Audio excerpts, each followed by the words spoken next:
새사랑교회 수요 공부를 시작하겠습니다.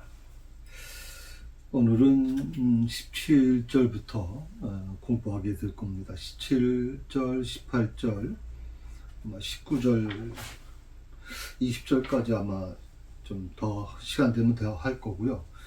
그렇게 해서 오늘 공부를 좀 마무리하도록 하겠습니다. 한 17절, 18절 한번 보시겠습니까? 14장 17절, 18절 우리 같이 한번 읽어볼까요? 내가 애굽 사람들의 마음을 완악하게 할 것인즉 그들이 그 뒤를 따라 들어갈 것이라. 내가 바로와 그의 모든 군대와 그의 병거와 마병으로 말미암아 영광을 얻으리니 내가 바로와 그의 병거와 마병으로 말미암아 영광을 얻을 때에야 애굽 사람들이 나를 여호와인 줄 알리라 하시더니. 아멘. 하나님이 내가 그렇잖아요. 내가 애굽 사람들의 마음을 완악하게 할 거다. 여기서 내가는 이제 하나님께서 말씀하시는 거죠. 지금. 근데 그 하나님께서 뭐라고 말씀하시냐면 애굽 사람들의 마음을 완악하게 할 것이다. 그리고 그 다음에 이렇게 말을 해요.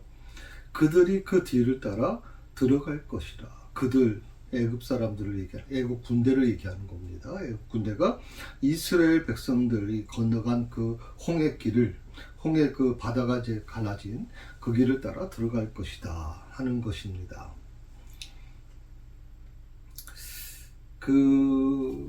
사실 이 부분이 사실 좀 우리가 좀 생각을 해볼 필요가 있어요. 지금 이스라엘 백성들이 홍해에 홍해가 갈라진 그 마른 땅으로 되어 있는 그곳을 이제 걸어간단 말이죠. 나중에 이제 그 폭이 얼마나 되는가 하는 말씀을 좀 제가 드릴 텐데 어마어마한 규모일 거라고 생각이 들거든요. 여러분 한번 생각해 보십시오. 수백만, 최소한 200만 명 이상의 어린아이들, 거기 달구지도 있을 것이고, 그 동물들도 있을 거면, 사람만 200만 명이라면, 동물들까지 포함하면 대체 그 수가 얼마나 되겠습니까? 그 많은 수가 그 홍해를 건너가려고 할 때, 그 폭이 대체 어느 정도일까? 한번 생각해 보셨어요, 여러분? 한 번 정도 생각해 본 적이 있어요? 우리 보통 이렇게 영화 같은데 식기라든지 이런 거 나올 때 보면 그 폭이 그렇게 아주 높게 나오진 않아요. 그건 영상에서 어쩔 수 없이 이렇게 저는 만들었을 거라고 생각이 듭니다만은 보통 한 200명, 300명 정도가 이제 같이 이렇게 걸어갈 수 있을 정도 그런 어떤 규모를 보통 영화에서는 이제 보여줬는데. 여러분 이거 한번 가만히 보시게 되면 이 수백만 명이 거길 통과하는 데 있어서 그 폭이 대체 얼마나 됐을까 한번 좀 그 생각을 해보시고 아마 이 말씀을 좀 같이 나누셨으면 좋겠어요. 자, 하나님의 말씀, 그 하나님의 말씀은 참 놀랍다는 생각을 해봐요. 그것은 이스라엘 백성들이 홍해를 건너가게 되면 하나님이 애굽 사람들의 마음을 완악하게 하실 것이다 라고 하는 거거든요.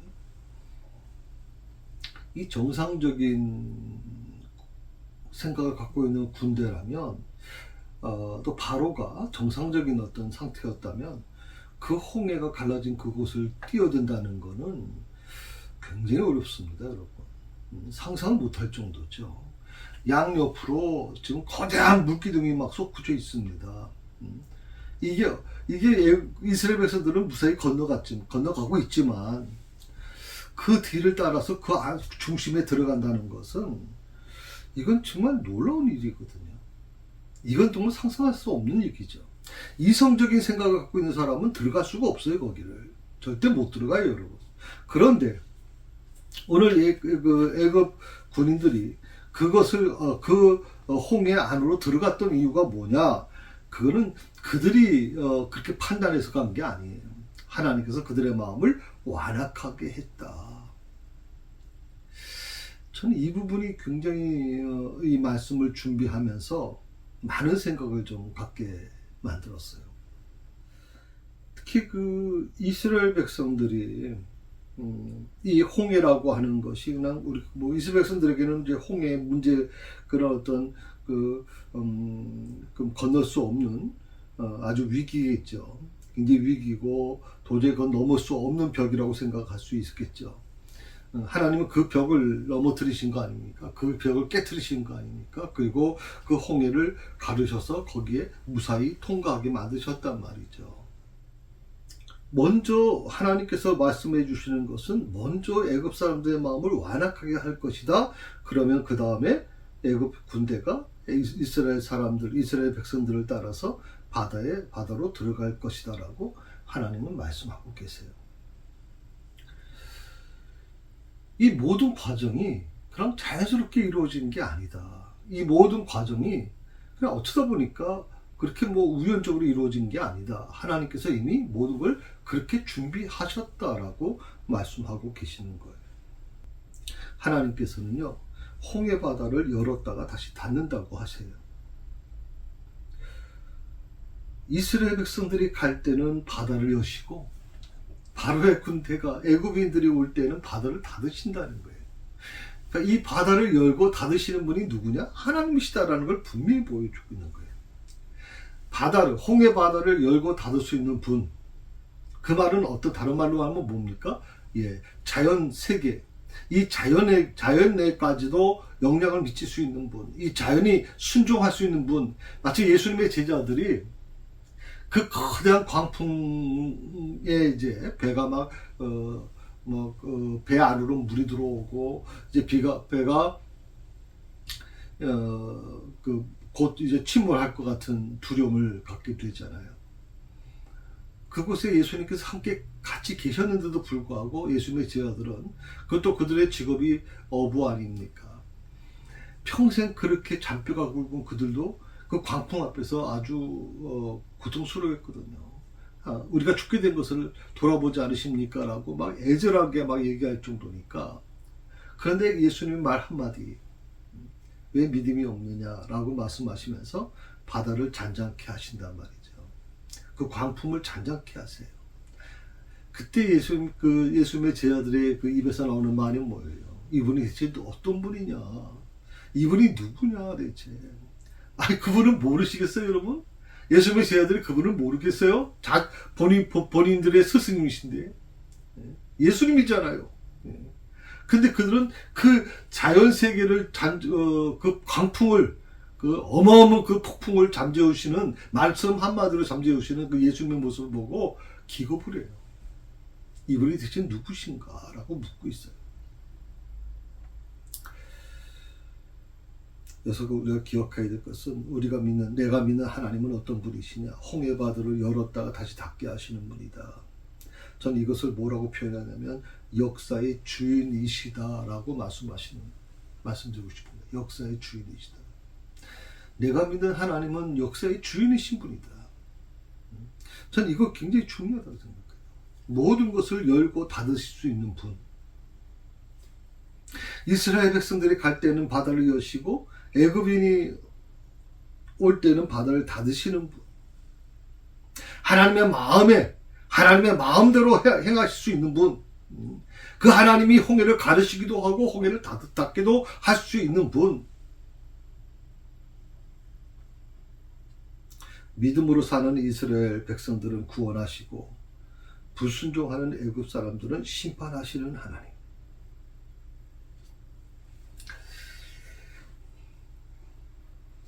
참, 이 부분에서 우리가 좀 많은 생각을 좀 해보죠. 그러니까 하나님께서는 바로 이것을 통해서 뭘 하시겠다는 겁니까?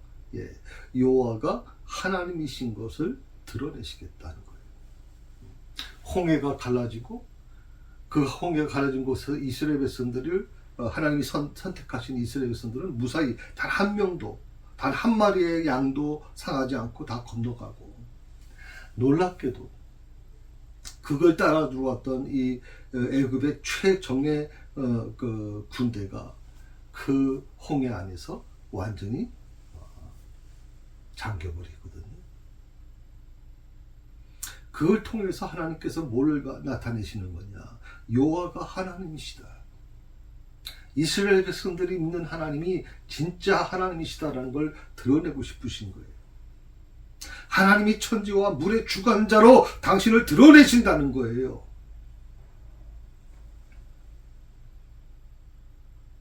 그리고 하나님으로서 영광을 얻으시길 원하신다는 거예요. 자, 여기서 애굽 사람들의 마음을 완악하게 하셨다라고 하는 이 부분.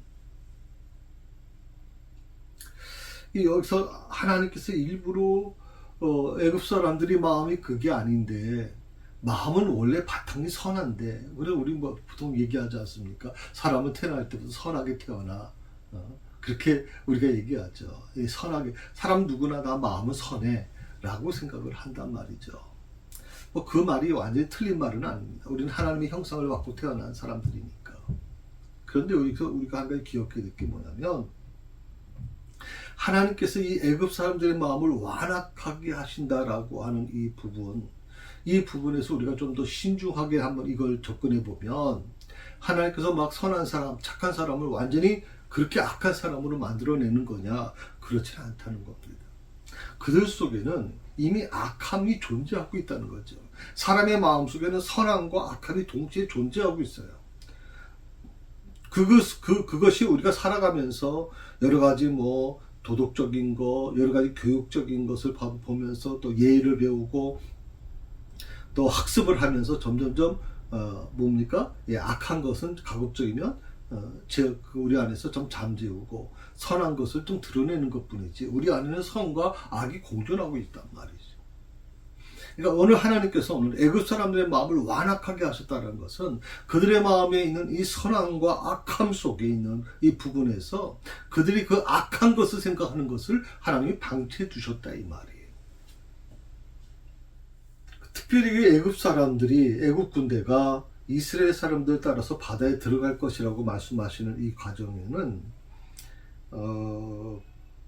조금 전에 제가 말씀을 드렸지만 애굽 군대가 특히 거기에는 바로가 이제 주관하고 있잖아요.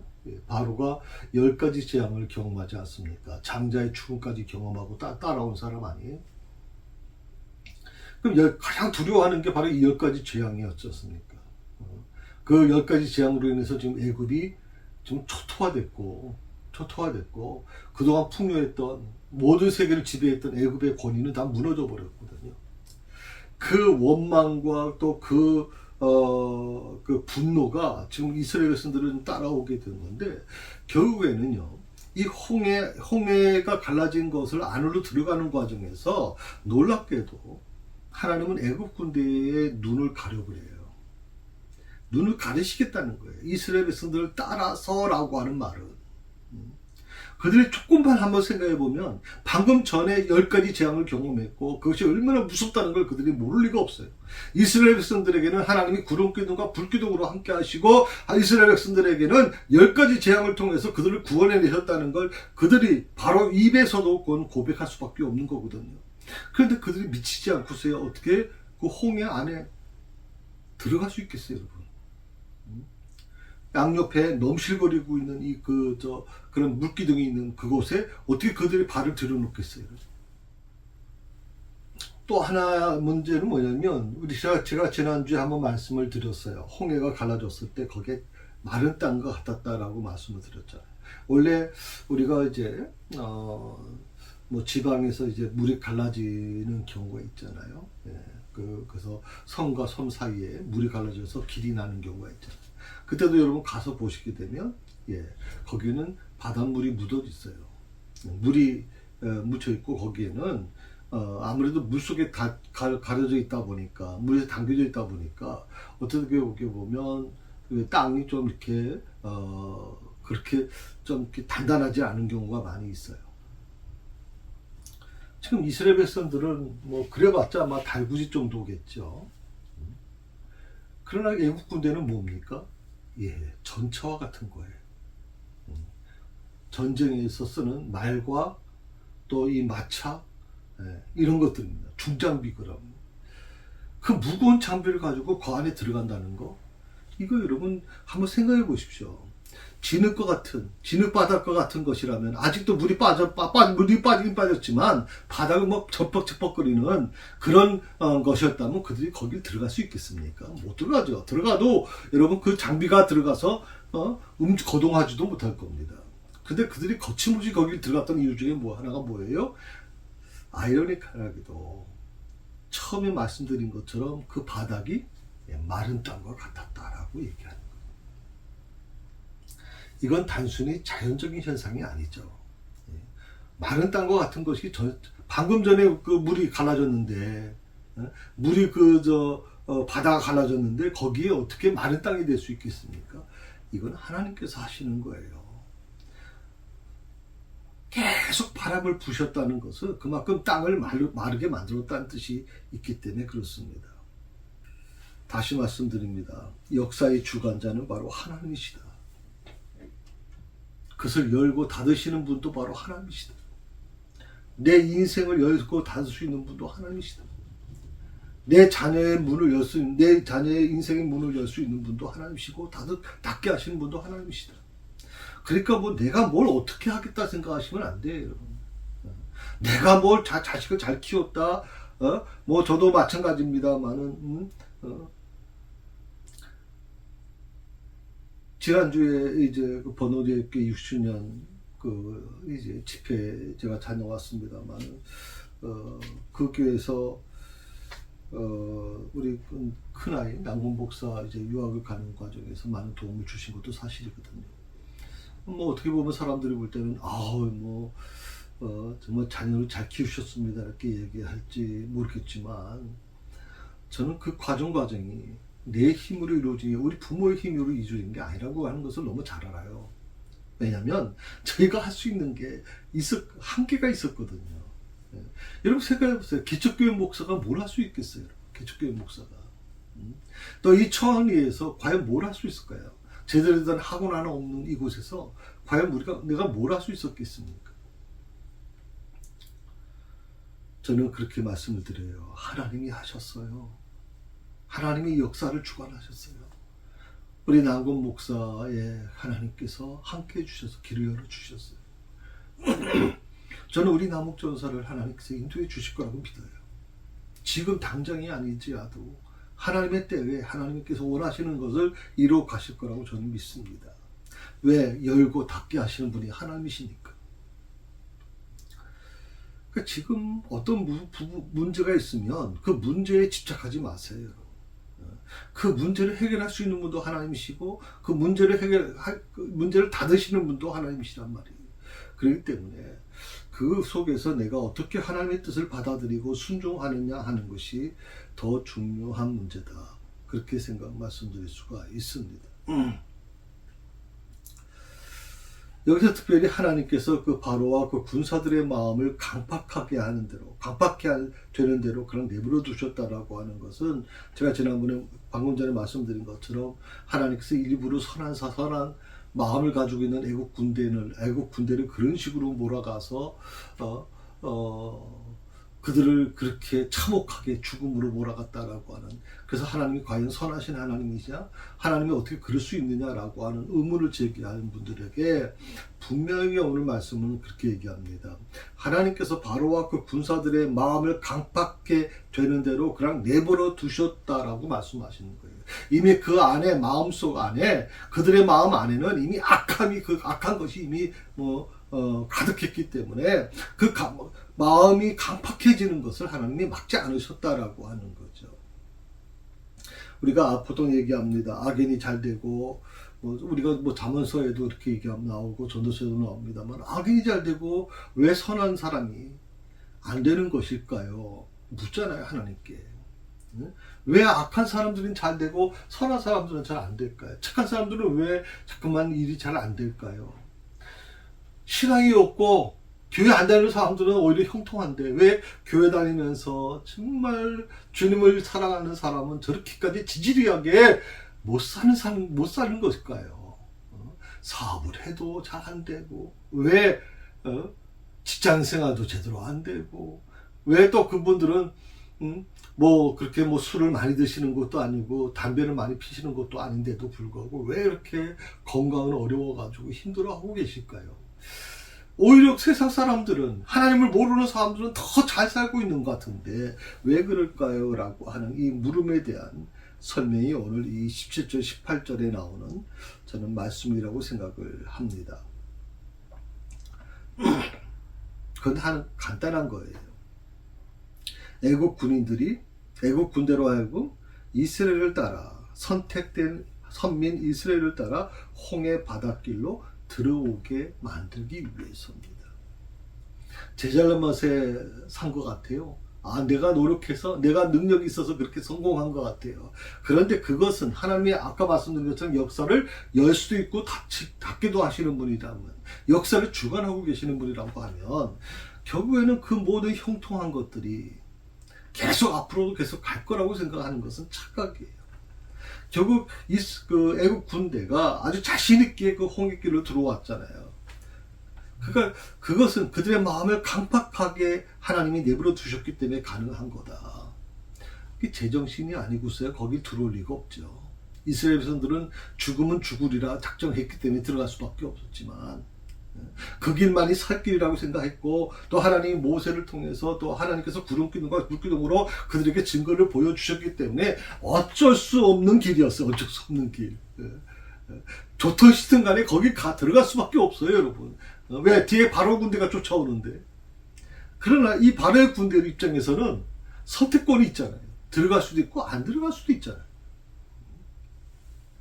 근데 그들이 그 바닷길, 성의 바닷길로 들어간 이유 중에 하나는 그들의 마음이 강팍했기 때문에 그래요.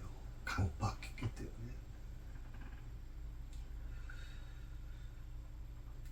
아마 어떻게 보면 하나님께서 이미 이 애국 군대를 홍해에 수장시키기로 이미 그렇게 작정하셨다고 저는 생각을 합니다. 10가지 재앙 가지고도 이 애굽이 지금 휘청휘청거리고 있어요. 국가가, 애굽이라는 세계를 지배하던 국가가 지금 휘청휘청거리고 있어요.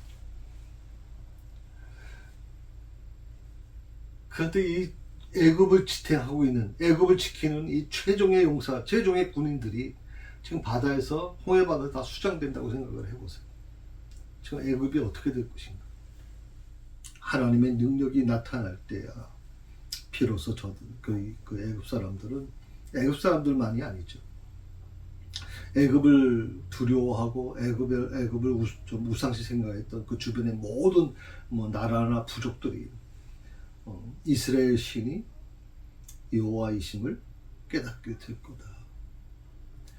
이스라엘의 신이 여호와이심을 깨닫게 된다. 오늘 이것이 굉장히 저는 중요한 부분이라고 생각을 합니다.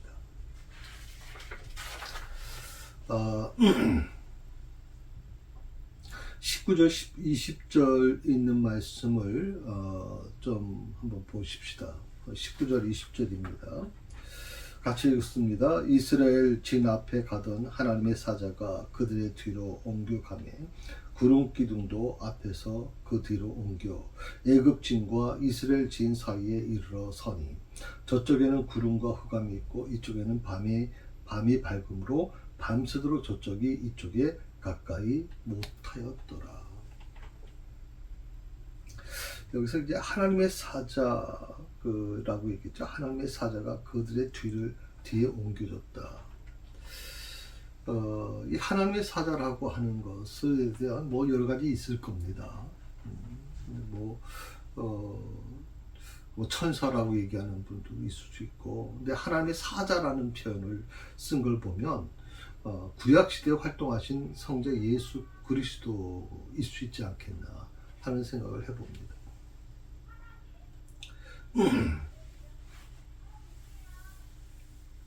이스라엘 진영 앞에서 그 이스라엘 백성들을 인도하던 그 구름 기둥이 놀랍게도 이스라엘 백성들의 안전을 위해서 다시 이스라엘 백성들의 그 뒤편으로 옮겨갑니다. 참 놀라운 일인 거죠. 구름 기둥, 이스라엘 백성들을 인도해 나가던 이 구름 기둥이 갑자기 그 앞에서 이끌어가던 구름 기둥이 지금 뒤로 옮겨져 가는 거예요. 그리고 그 옮겨져 가는 과정에서 뭐가 있었습니까? 애국 군인들이, 애국 군대가 이스라엘 백성들에게 더 이상 가까워오지 못하도록 그런 어떤 가림막을 역할을 한 거예요. 접근하지 못하도록 만들어낸 겁니다.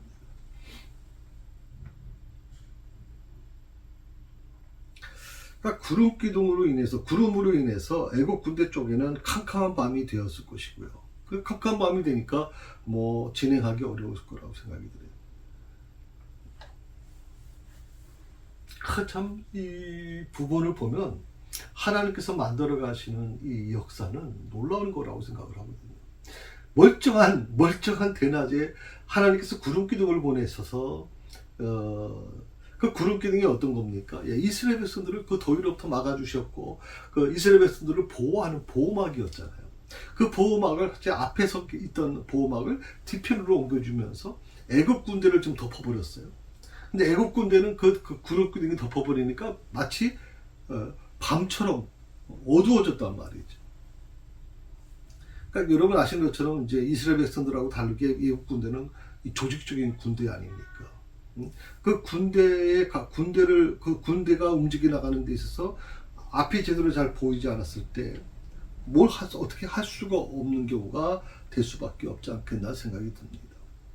그리고 구름이 없는 이스라엘 쪽에서 보게 되면 밝은 빛이 있겠죠. 그래서 활동하는데 조금 더 지장이 없었다.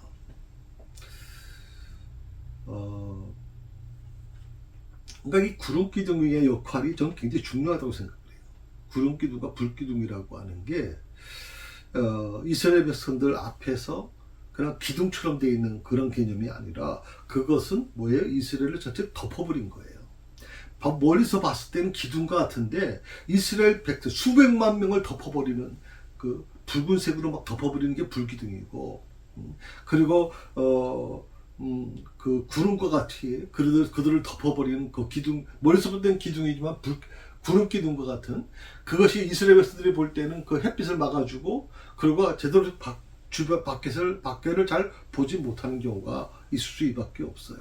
오직 하나님만 의지하고 갈 수밖에 없는 거예요. 뭐 자기의 생각, 자기의 어떤 지식, 경험 이런 건 아무 소용 없는 거예요. 이 구름 기둥과 불 기둥 안에서는 그건 인간이 할 수 있는 게 없거든요. 그것이 놀랍게도 이제 애국 군대로 옮겨졌어요. 그래서 그 구름으로 인해서 애국 군대는 캄캄한 밤과 같이 되었다. 해가 들어오질 않는 거야. 구름 기둥이 얼마나 짙게 가려졌는지. 그러니까 그 구름 기둥을 피해 보려고 얼마나 노력을 많이 했겠어요. 옮겨질 수가 없는 거죠. 왜? 그 구름 기둥은 하나님이 허락하셨기 때문에, 하나님이 하신 것이기 때문에, 자연적으로 이루어진 게 아니기 때문에 애국 군대는 그 구름 기둥을 피할 수가 없어요. 대신에 구름이 없는 이스라엘 백성들의 입장에서는 밝은 빛으로 인해서 활동이 조금 더 지장이 없었다라고 말씀하고 있는 거죠. 하나님의 임재라고 하는 것은요, 멸망받는 자들에게는 캄캄한 밤과 같이 두려움이 임합니다. 하나님의 임재가 멸망받은 자, 악한 자들에게는 정말 다시는 생각하고 싶지 않을 정도의 정말 심각한 문제가 일어나요. 두려움이 일어나게 해요. 벌벌 떨게 해줘요. 그러나 구원을 받은 백성인 이스라엘 백성들에게는 밝은 빛이 비치는 거예요. 밝은 빛이. 이걸 우리 시대로 바꿔보려면 하나님이 오늘 우리 새사람께 함께 하시고 새사람께 임재하신다면 여러 가지 문제가 많죠. 지금 교회가 많이 어려워지고 힘들어지고 저도 이제 교회라고 하는 것은 무슨 세상의 집단이 아니잖아요. 이건 하나님께서 머무시는 거룩한 장소고 또 여기에는 하나님의 택한 백성들이 와서 위로받고 다시 힘을 얻는 곳이기 때문에. 그런데 요즘에는 어떻게 보면 교회가 점점점 세속화돼 가고 있어요. 그래서 프로그램 중심으로 이루어지고 어떻게 하면 교인들을 끌어모으고 어떻게 보면 더 많은 그렇게 막 겉모습을 성장시키는 쪽에만 올인하고 있단 말이죠. 여기서 하나님의 임재가 중요한데 그 내 하나님의 임재가 내 가정 안에 임하고 우리 교회 안에 임하고 내가 머물고 있는 사업장에 임하려고 하면 어떻게 되느냐. 하나님의 임재가 택한 백성들에게는 구원의 길이고 그리고 밝은 빛으로 이루어지는 것이라면 멸망받는 자에게는 그것은 캄캄한 밤이 되고 두려움이 되는 거다 하는 겁니다. 이게 바로 하나님이 행하시는 일입니다. 오늘 저와 여러분들이 이 말씀 앞에서 온전히 헌신하는 삶을 살게 된다면 저는 이것이 바로 우리 삶에도 내 삶에도 일어날 거라고 믿습니다. 그것은 지금 이스라엘 백성들이 홍해 앞에서 이루어지는 그 놀라운 기적과 같은 역사, 사느냐 죽느냐라고 하는 그 기로 속에서 놀라운 일들을 하나님이 행하시는 것을 그 눈으로 목도하잖아요. 홍해가 갈라지는 것만이 아니죠. 그 홍해 안으로 바로의 군대가 쫓아오게 되고 그 바로의 군대가 그 홍해의 그 물에 수장되는 것을 그들 눈으로 다 본단 말이죠. 지금. 그때서야 그들의 마음에 뭐가 느껴졌습니까? 하나님이 어떤 분이신가 대체? 하나님이 누구신가? 그거를 그들이 느끼게 되잖아요. 자, 놀라운 일입니다. 하나님 없는 세계가 흑암이고 하나님이 계신 세계는 광명인 거. 그러니까 하나님 믿는다는 게 얼마나 소중한 것인가. 제가요, 다른 것은 저는 그런 욕심이 별로 없어요. 물론 제가 욕심을 좀 부렸다면 노예 시찰에 임원도 하고 또 그러면 그러다 보면 교회 이제 강사로 도처빙도 받고 그런 일들이 많이 있었겠죠. 그런데 저는 그런 욕심이 별로 없었어요. 그러다 보니까 어떤 마음이 있었냐면 바로 이 하나님을 믿는다는 게 정말 나에게 얼마나 귀한 것인가. 아무것도 없는 속에서 정말 하나님 한 분을 붙들고 군대 3년을 제가 이겨냈고 하나님 한 분만을 붙들고서 또 우리 자녀들을 키워냈고요. 하나님 한 분만을 붙들고서 교회 한 명 없었던 이 청안 이곳에 교회 세우고 이곳에서 오늘 여기까지 올 수 있었거든요. 하나님을 믿는 그것에 대한 기쁨이 있었기 때문에 가능한 것이지, 하나님을 믿는 것에 대한 기쁨이 내 안에 없다면, 내가 하나님의 자녀가 되었다는 이 기쁨이 내 안에 없었다면, 이 자부심이 내게 없었다면 저도 아마 많이 쓰러졌을 겁니다. 제가 이 과정을 다 견뎌낼 수 있었을까 하는 생각도 좀 해봅니다. 분명한 것은 하나님께서 친히 이스라엘과 애굽 사이에 서 계신다라고 하는 겁니다. 그리고 애굽 군대가 공격하는 것을 막아주신다라는 거거든요. 여기서 중요한 건 이스라엘과 애굽 사이에 선택받은 이스라엘 백성들, 선민 이스라엘 백성들과 그리고 악한 하나님을 대적하는 이 애굽 군대, 바로 그 애굽 사이에 누가 계세요? 하나님이 서 계신다.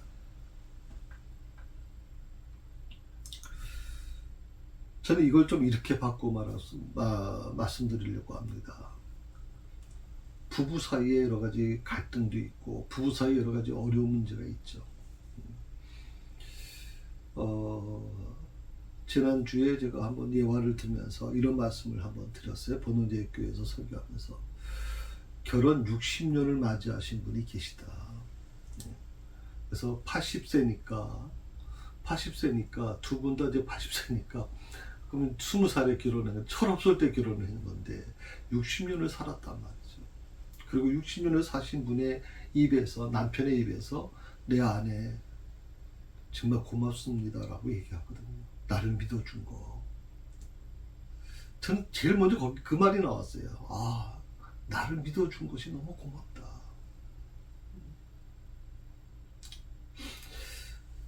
이 부부 사이에 여러분 생각하세요. 60년이라고 하는 세월이라는 게 이게 쉽겠습니까? 정말 힘들겠죠.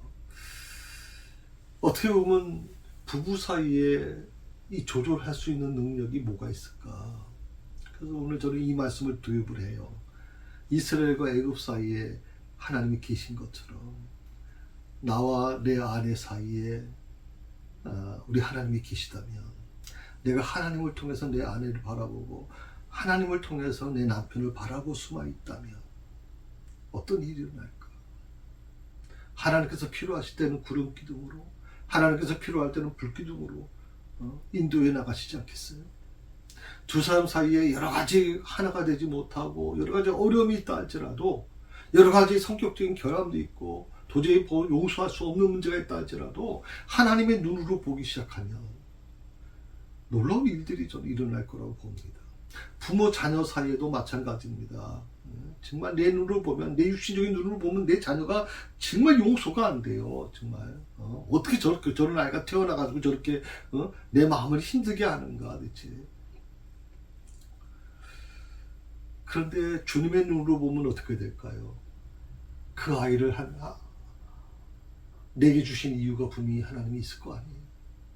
백목사야, 내게 너 자녀를 내가 부탁하는 거야. 너를 믿기 때문에. 너에게만, 너만은 이 아이를 잘 키울 거라고 생각하기 때문에 너에게 맡겨주는 거야 라고 얘기한다면 이건 얼마나 큰 축복이겠어요. 비록 내 성에 차지 않고 내 기준에 차지 않고 여러 가지 문제를 일으키고 여러 가지 어려움이 있는 건 사실이지만, 그럼에도 불구하고 하나님께서 내 자녀를 통해서 나에게 뭘 원하시고 계시는지, 하나님께서 이 아이를 나에게 맡겨주실 때는 어떻게 키우라고 하시는 건지 그 지혜와 그런 여건도 허락해 주실 거라고 믿기 때문에 지금의 현상에 집중하지 않았으면 좋겠다 이 말이에요, 저는.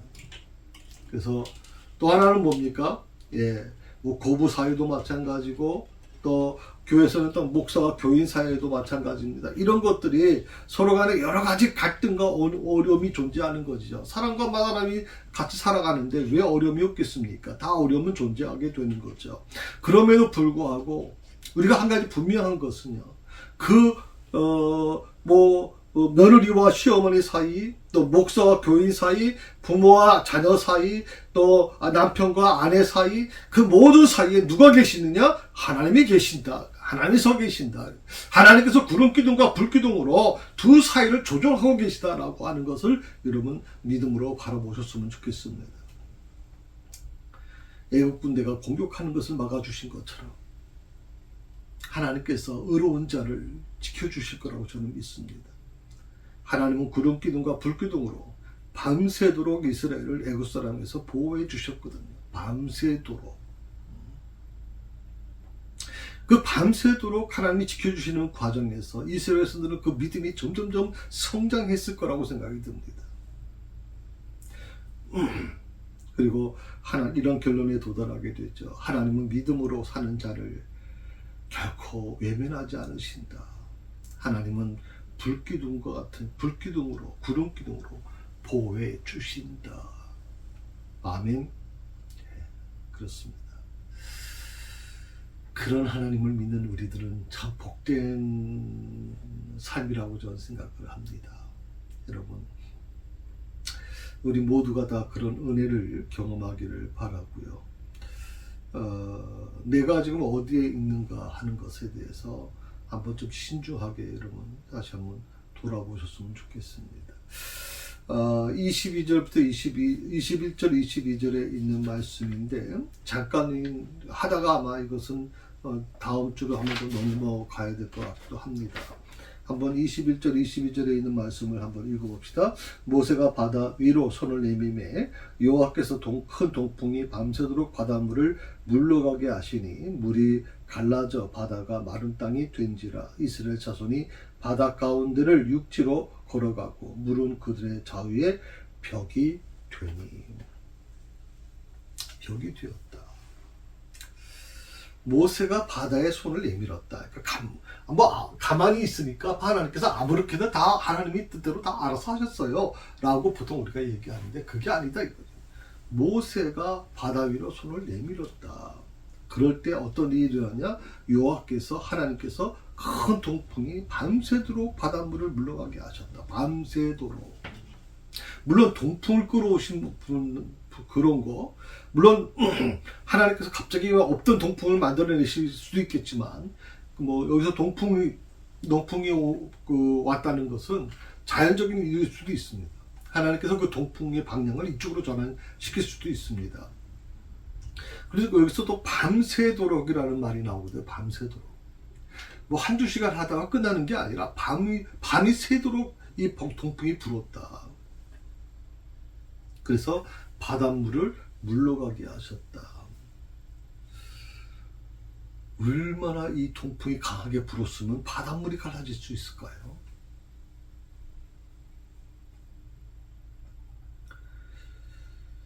아마 저는 이런 생각이 들었어요. 모세가 바다 위에 손을 내밀 때 이스라엘 백성들이 그 모세를 바라보면서 저 뭐 하는 짓이야? 뭐 하는 거야 저거? 일부에서는 또 불평도 했을 겁니다. 저 뭐 하는 겁니까?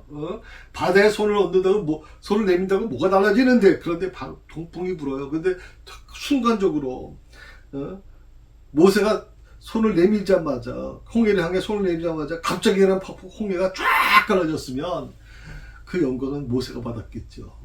근데 밤새도록 바람이 불었다. 모세도 힘들었을 거예요. 지팡이 든 손을 가지고 밤새도록 들고 있으려면 여러분 이거 보통 힘든 게 아닐 거예요. 정말 팔이 떨어져 나갔을 거라고 생각이 듭니다. 또 이스라엘 백성들은 그거를 계속 지켜봐야 되는 이스라엘 백성들 입장에서도 웬만한 담력이 아니면 이거 굉장히 힘들 수밖에 없잖아요.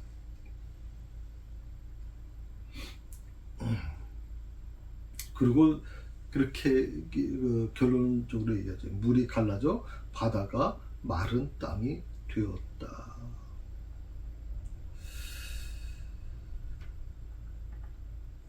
참 놀라운 일입니다.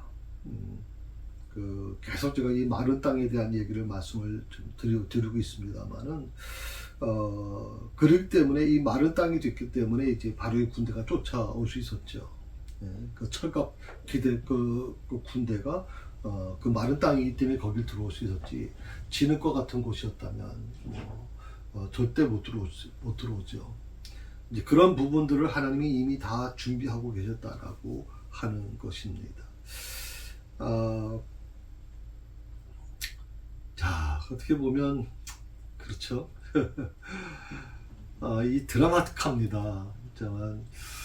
이 홍해에 대한 부분은 그냥 뭐 흥미거리라기보다는 이것이 내 어떤 신앙생활의 접목이 됐을 경우에 홍해와 같은 우리의 삶, 여러 가지 힘든 문제들 해결할 것 같지, 해결받을 수 없을 것 같은, 내 아무리 상식적으로 생각해도 이건 불가능해 라고 생각하는 것들, 이 홍해와 같은 것들을 하나님이 막아주시고 인도해 주시는 그 하나님의 은혜를 저는 우리 새사랑교회 모든 성도들이 누리기를 바랍니다. 요즘에 많이 일터가 많이 힘들다 그래요. 자영업 하시는 분들이 정말 힘든 시간을 보내고 있다는 얘기 들었거든요. 저희가 지금 1층에 이런 어떤 명함을 좀 꽂아 놓도록 해놨잖아요. 저희 12개를 해놨는데 그것도 이제 꽉 찼어요. 옆에 하나를 더 만들어 놔야 될 것 같아요. 늘 말씀을 드립니다만 이거 물론 여러분 좀 많이 이용해 주셨으면 하는 마음도 있어요. 이용하실 때 교인 걸 좀 이용해 주시면 좋겠습니다 하는 것입니다. 이 어려울 때는요, 같은 교인들끼리 도와주는 것도 물론 필요합니다. 그런데 한 가지 더 부탁드리고 싶은 거는 그 명함을 가지고 기도해 주세요. 정말 의롭게 살고자 하는 자들이, 의롭게 살고자 하는 성도들이 어쩔 수 없이 이제 뭐 돈을 벌어야 되니까 이제 사업을 하는데, 자영업을 하는데, 조금 시대가 너무 힘들어지다 보니까 너무 어렵잖아요. 믿는 사람들이 무슨 거짓말 하는 것도 아니고 최선을 다해 하지만 뭐 시대가 그러니까 어쩔 수 없는 그런 어려움이 존재하거든요. 그런 분들이 그 위기를 잘 넘길 수 있도록 기도해 주시고, 하나님 우리 집사님 도와주세요. 하나님 우리 성도님 도와주세요. 하나님 이 어려움, 이 홍해와 같은 어려움 속에서 하나님 구름 기둥과 불 기둥을 보내주시고, 그리고 이 홍해를 갈라주십시오. 그래서 이 고난을 이겨내고 그것을 넘어갈 수 있도록 도와주십시오. 그런 기도가 우리 안에서 일어나기를 간절히 소망합니다. 예, 21절, 22절 우리가 말씀을 읽었습니다만 조금 다음 주에는 이걸 좀 구체적으로 말씀을 드리도록 그렇게 하겠습니다. 가급적이면 그렇게 해서 이제 마무리가 됐으면 좋겠다고 생각이 드는데 좀 한 번 더 할지 아니면 다음 주로 마감할지 그거는 좀 한번 해나가는 걸 보고서 결정하도록 하겠습니다. 기도하십시다. 하나님 감사합니다. 오늘 주신 말씀 우리가 깊이 묵상하면서 하나님의 놀라우신 그 뜻, 홍해 앞에서 하나님이 택한 백성들을 어떻게 구원하시는지, 그리고 하나님이 택하지 않는 대적하는 애굽 군대를 어떻게 멸망시키시는지를 보여주시면서 그걸 통해서 하나님이 누구신지를 분명하게 알려주셨습니다. 하나님께서 오늘도 저희 삶에 주관하고 계시고 개입하고 계시는 걸 믿습니다. 하나님, 저희가 어떤 환경 속에서도 주님을 의지하며 살아가는 저희들 될 수 있도록 인도하여 주옵소서. 새사롭게 모든 성도들 건강 지켜주시고 조금 더 어려움이 없도록 하나님 인도하여 주옵소서. 예수님의 이름으로 기도합니다. 아멘.